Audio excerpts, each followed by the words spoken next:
To understand how we humans have connected to the night sky throughout history and across cultures has always been close to my heart.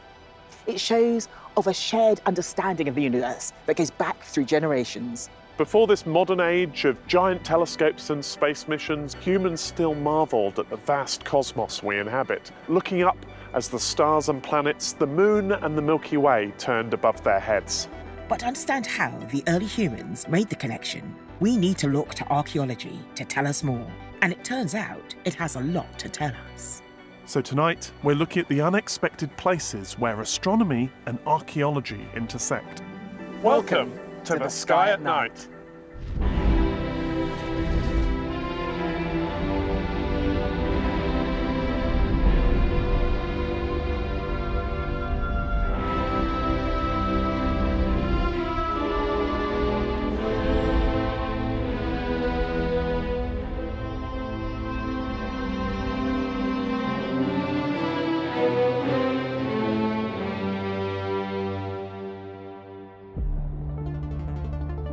When I was growing up, I always thought that all astronomy was done by white guys in togas. That's what I heard. Certainly the impression I got that it was some clever bearded Greeks doing maths, mostly with triangles, that laid astronomy's foundation. But since then, I've discovered a whole wealth of information and found out that every culture has looked up and been amazed by the night sky. Absolutely. So tonight, we're looking at ancient, modern and future interpretations of that night sky. And to do that, we have teamed up with our colleagues from BBC Ideas to help us on our way. For most of human history, understanding the sky was not the preserve of scientists, but a precious tool for our survival, for building cultures, religions, and societies, and in some places it still is. This is Orion the Hunter. You're probably familiar with his belt and sword, but if you're close to the equator, it looks a lot more like a canoe. 1,000 years ago, the Polynesians were the most accomplished navigators in the world. Up to the 11th century, they explored over 1,000 tiny islands scattered across the Pacific Ocean. One of the ways they did this was by using an ingenious memory technique. With a stone canoe built on the beach, a trainee navigator would face the sea and sit in there night after night, memorizing the rising and falling positions of the stars. When the crew was ready to depart, they would head for a star near the horizon, switching to a new one once the first either rose or set as it moved across the sky. Each sailing route required a specific sequence of stars, like a password or a musical motif. Observations of the sun, moon and stars were just as important for ancient people on land. They used them to mark the turning of the seasons, specific events like solstices, and even the location of sacred sites. Remarkable archaeological evidence for this can be found in places from Malta to Mexico and from Egypt to Cornwall, a little closer to home. George has set off to a site in the Cornish moors to find out more about our Celtic ancestors' relationship with the sky.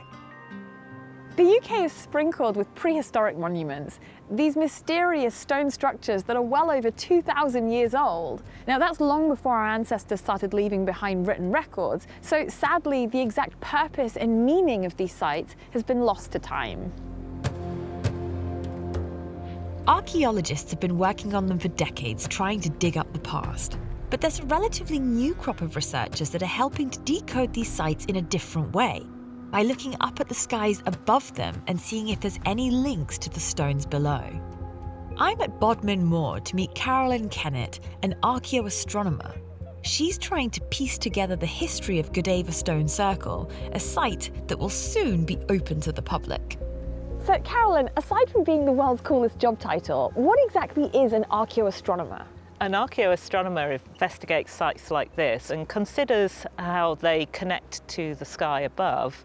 It's really interesting because not only looking at the sky and the movements in the sky, we're also considering the cultural connections that the people that built the site would have had to the night sky. How old is this stone circle specifically? So Goodaver is a typical Bronze Age stone circle. We're on Bodmin Moor, and the stone circles here probably date to around 3,500 years ago. Although this circle hasn't been carbon dated, it shares many similarities with other local Bronze Age sites that have. But there is something that sets this stone circle apart. So this site is quite unique on Bodmin Moor. Many of the sites are down in bowls in the landscape with big hills around them, whereas we're on quite a ridgeway here. And it seems to be a mid-position where people were perhaps coming to gather to meet here specifically to look at the sky. For the past century, this site has been hidden by trees. With the obstruction gone, Carolyn can now work out if the position of the stones had any relevance to the ancient sky above. We have access to wonderful digital and 360 photography nowadays, and planetarian software allows us to rewind and fast forward the sky across a number of different dates, including the time when we think this stone circle would have been in position. First, Carolyn is taking overlapping images of the stones, the basis of her 360-degree digital horizon. These are all beautiful shots as well. Now we've got the exact position of the stones, it's time for the software to fill in the sky. So we know that the sky is always changing, but what changes are you actually looking for? There are two changes. There's something called precession, which is a 26,000-year change to the position of the North Celestial Pole. So we see Polaris in that position right now. If you rewind into the Bronze Age, there would have been a different star there. The other change is a longer cycle, which is called the obliquity of the ecliptic, and it's to do with the tilt of the Earth, and it's a 41,000-year cycle. And that means in the Bronze Age that the sun rises and sets further south in the winter solstice and further north in the summer solstice. That's a significant change. It is, yeah. Can we actually see on here what it looked like then? So we can actually rewind this back in time. There you are, you're starting to set over in that direction. Yeah, that's fantastic. What has your research actually shown so far then? We've been able to show the alignments with the equinox are pretty bang on, but we've also found that if you were to approach from a line of barrows, you're actually going to see the moon at this position, and that's something that we've been able to replicate on the planetarium software. These alignments suggest just how important the movements of the sun and moon would have been to the people that lived here thousands of years ago. And this is just the start of Carolyn's research. Well, I have to say, this has been a truly fascinating outing for me, and I'm so grateful to you for inviting me to my very first stone circle. Oh, I'm really pleased you've enjoyed it.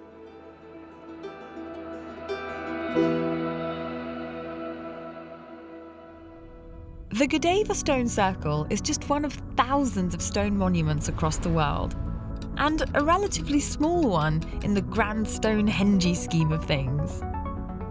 Stonehenge is solstitially aligned, meaning if you're approaching the entrance from the northeast, the sunset at midwinter will cut the monument neatly in half. Newgrange in Ireland does an even better job.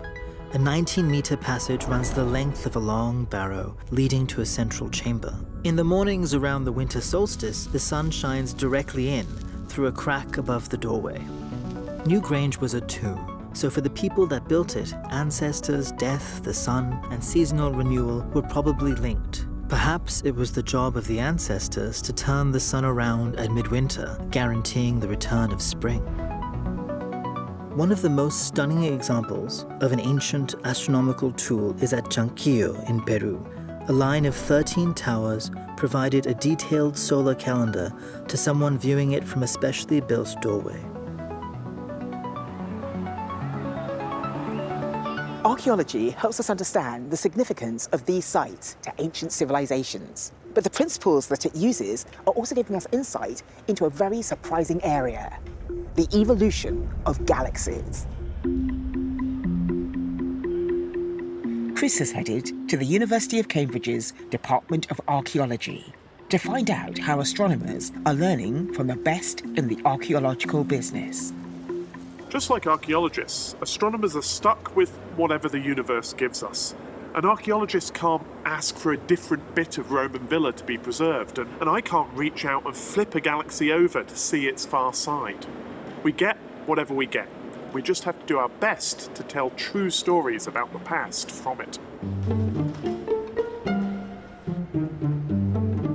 I'm meeting anthropologist Professor Robert Foley and galactic archaeologist Dr. Pale Das. In a room full of casts of skulls, of course. Pale, you're a galactic archaeologist. What does that mean? So we're using archaeology here very much in the metaphorical sense, because we're obviously not looking at the history of humans. We're really trying to understand how our Milky Way evolved using stars that we can observe. We call them stellar fossils, a bit like the fossils on Earth. And even though we observe these stars now, they were actually born at different times in the Milky Way's past. So if we can measure how fast they're moving or where they are in the sky and what they're made out of, we can sort of piece together the history of our Milky Way. So Rob, you're an anthropologist, somebody who's dealt with archaeology for a lot of your career. What do you think about this term, galactic archaeology? Well, a bit of a surprise, really, to start with. But I think what we share with the galactic archaeologists is we're all trying to reconstruct a history we can't observe directly. We can't go out and actually create the conditions under which stars evolve or which human societies develop. Galactic archaeology has been revolutionised by ESA's map-making satellite, Gaia. It's revealed a surprisingly complicated history of the Milky Way, full of violent mergers with other galaxies. But making sense of Gaia's observations of billions of stars needs creative thinking. Rob, how did you get mixed up in this world? I guess by accident. I was actually giving a talk on how evolutionary biologists use trees, because everyone's familiar with the idea of an evolutionary tree. You can find one in Darwin's Origin of Species. And of course it makes sense, because from common ancestors, organisms diverge as they evolve. And I gave this talk, and Paolo Joffre, who was the sort of first person who really got this all going, came up to me afterwards and said, "Can we try this with stars?" And I have to say my first answer was no, for the reason that you've got to have some mechanism by which stuff, in our case, of course, it's DNA, is transmitted from one generation to another. So how do stars actually develop, and is there a process of heritability? And indeed, there is. What is it that stars are inheriting? All stars are born from gas, and we call this gas the interstellar medium, the gas that exists between stars. And so from that, you have the birth of these stars, and then over time, when the most massive stars die, they basically eject all this material, and that's put back into this gas reservoir. And then the next generation of stars is going to be born from this new gas. Chemical elements are transmitted from one generation to the next as stars die and form from these clouds of gas. But would this inheritance really be enough to make an evolutionary tree for stars work? So our first paper, back in 2017, we chose a very small sample of stars for which we really trusted the chemical abundances. So I think it was 22 stars. And we applied these techniques. We were sort of reaching out in the dark here, and then we just couldn't believe what we saw. The first tree we made was like, that's a bit like the thick disk, that's a bit like the thin disk. So these different bits of the galaxy. Exactly. And there was a group of stars that we didn't really understand as well, that came out as possibly ancestral to these disk components. That's a remarkable result, finding not just known parts of our galaxy on different branches, but deeper within the tree, a group of fossil stars, ancestors to the others. More detailed trees with more stars later confirm the existence of this ancestral group. And that small team from 2017 has now grown into an international collaboration of astrophysicists and anthropologists, biologists and mathematicians. I realised that I think astronomers had been doing it all wrong, essentially. We're always trying to work out how different stars are. But I think what's been really refreshing about talking with Rob and evolutionary biologists in general is they're trying to work out how connected stars are, not how separate they are. We were very ignorant in each other's fields. And you can only start to work together if you're prepared to express that ignorance. In other words, I really don't know, I don't understand. And that requires trust and friendship to be able to build the shared knowledge.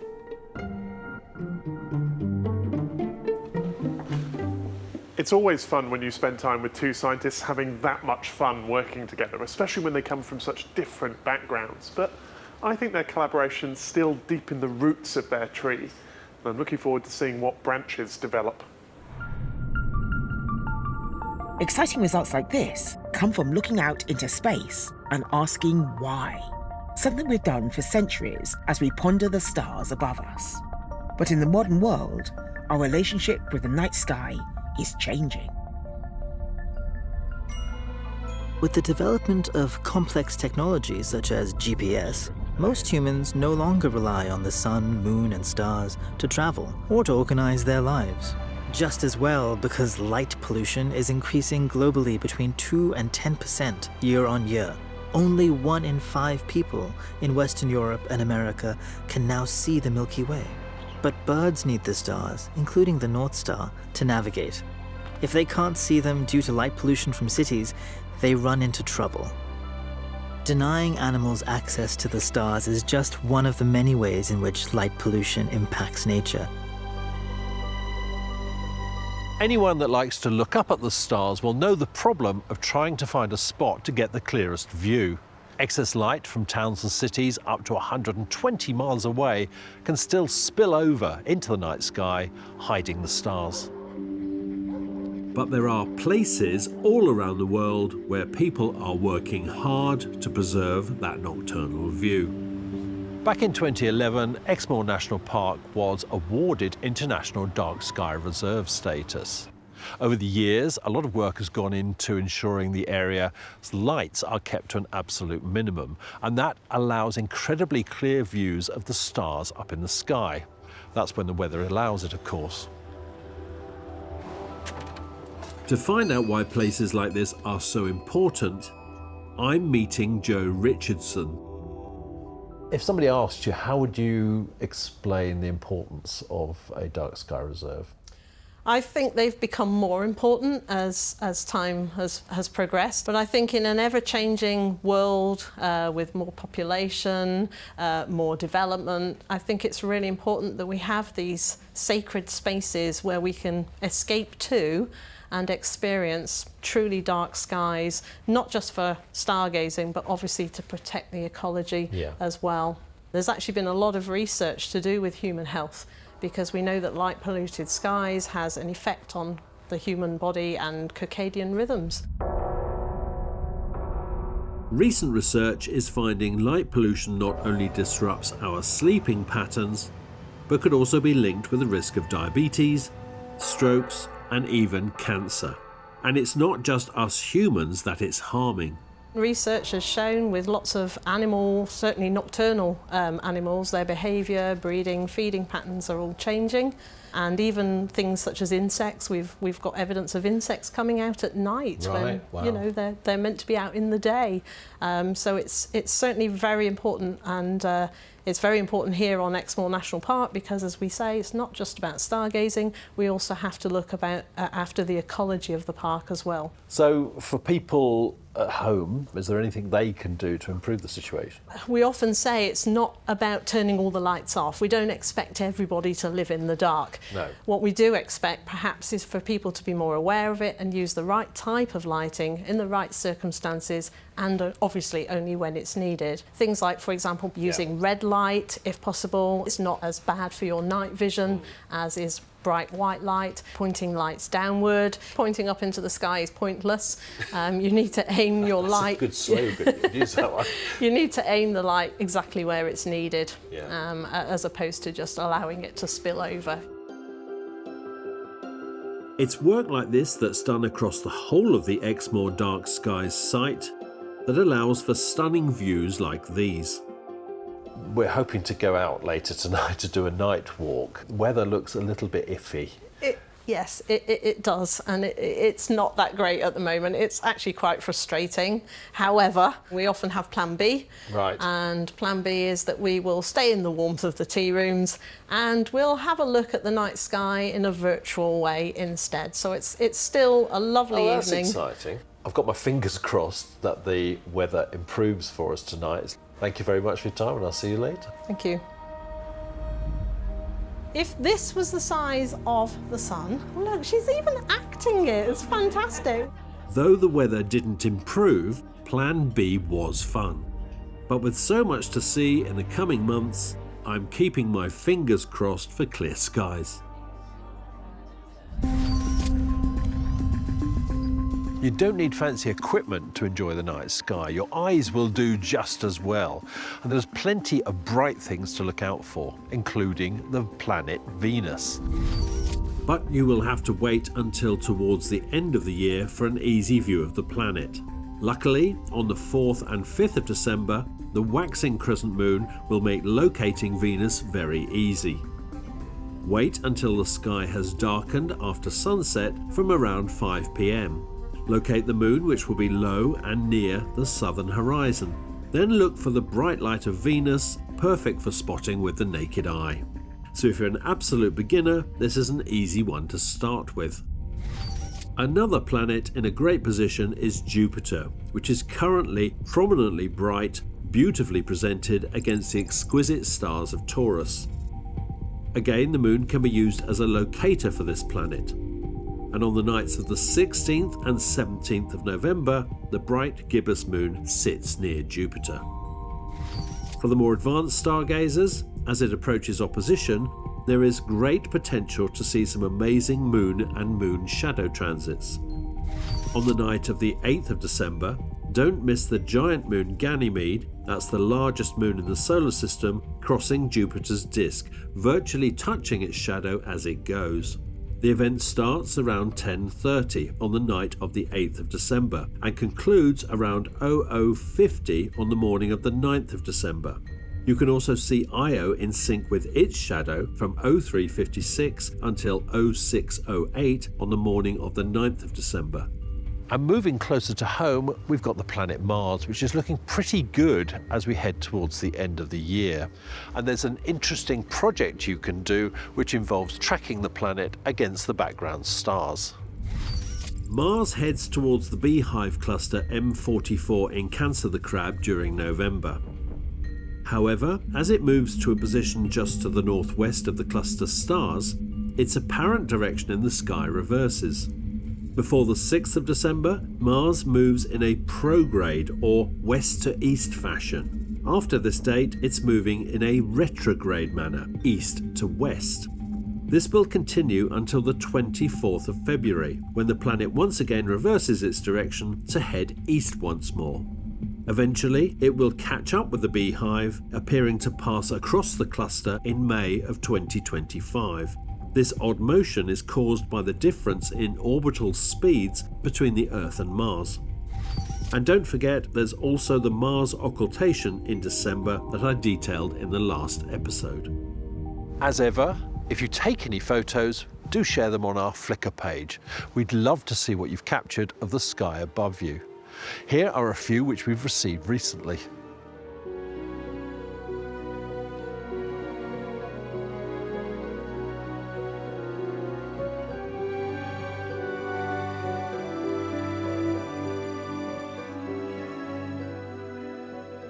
Humanity's relationship with that beautiful night sky forms a huge part of our heritage.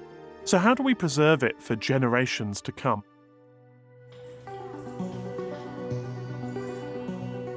Back in Cambridge, Maggie's at the Whipple Museum, home to incredible objects like this magnificent orrery from 1750, used to model the intricate motions of our solar system.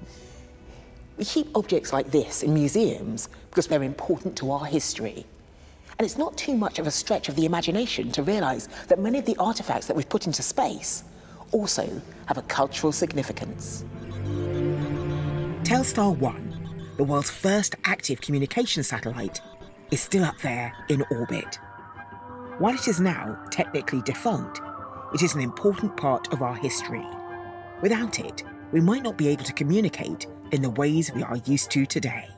Because of the success of satellites like Telstar, I'm now able to speak to friends and family in an instant, but also speak to experts. In Australia, for instance. Hello, Alice, can you hear me? Hello, Maggie. Associate Professor Alice Gorman is an archaeologist, heritage expert, and an internationally recognised leader in the exciting new field of space archaeology. I believe you can be called Dr. Space Junk. Why did you acquire this title? The very first time I started to think about space archaeology, when I was just looking up at the stars, I had a revelation. And I suddenly thought to myself, there's space junk up there and it's an archaeological record. And that was it. Like I was hooked. My entire career changed from that moment. Space junk and satellites present a particular conundrum for archaeologists like Alice. While defunct satellites crowd our orbit and satellite megaconstellations create light pollution and alter the night sky, there are some satellites that have cultural significance. We say that all of the stuff in Earth orbit that's not an operating satellite is junk, and that's not strictly true. I'm interested in spacecraft which have historic or scientific or social or spiritual significance. We know we've got to get rid of some space junk. We know it's a big problem, but you have to be able to discriminate between what has value and what doesn't. Well, think of, Paleolithic archaeology, hundreds of thousands of years in the past. If somebody at that point had stopped to think, well, what might people in the future like to have more of, and started preserving that, we'd be in a very different situation right now. There are hundreds of sites and objects on the moon that hold huge cultural significance for humanity. And preserving them becomes more and more challenging as we continue our exploration of the lunar surface. There's a common idea that the boot prints on the moon, for example, will stay safe, untouched for millions of years, so that we don't have an atmosphere, we don't have microbes, jungles, watercourses, all of these things that degrade human materials. But it's still actually a really active place. It's constantly bombarded by tiny micrometeorites, sometimes larger ones as well. And now we're adding human rockets to the things that bombard the surface of the moon. The boot prints of the Apollo 11 astronauts already hold so much meaning for humanity. But their cultural significance actually goes beyond what most of us know about their story. There is a really important factor in all of those Apollo sites where women have played a big role. To sew the Apollo spacesuits, they had to get expert seamstresses, and these are the women that made the spacesuits that kept the men alive. And when they stepped out of the spacecraft, those famous boot prints are actually made by overshoes that they had to pull on. These overshoes were discarded on the moon. They're part of the artifacts they find on the surface. But they were made by women. So we could look at these boot prints as they were made by the foot of a man, but the hand of a woman. It still feels a bit weird to be talking about the archaeology of space, because the space era is so young. And yet, I think it makes sense to ask the right questions now, work out what we want to preserve in terms of our space heritage for generations to come, in maybe thousands of years' time.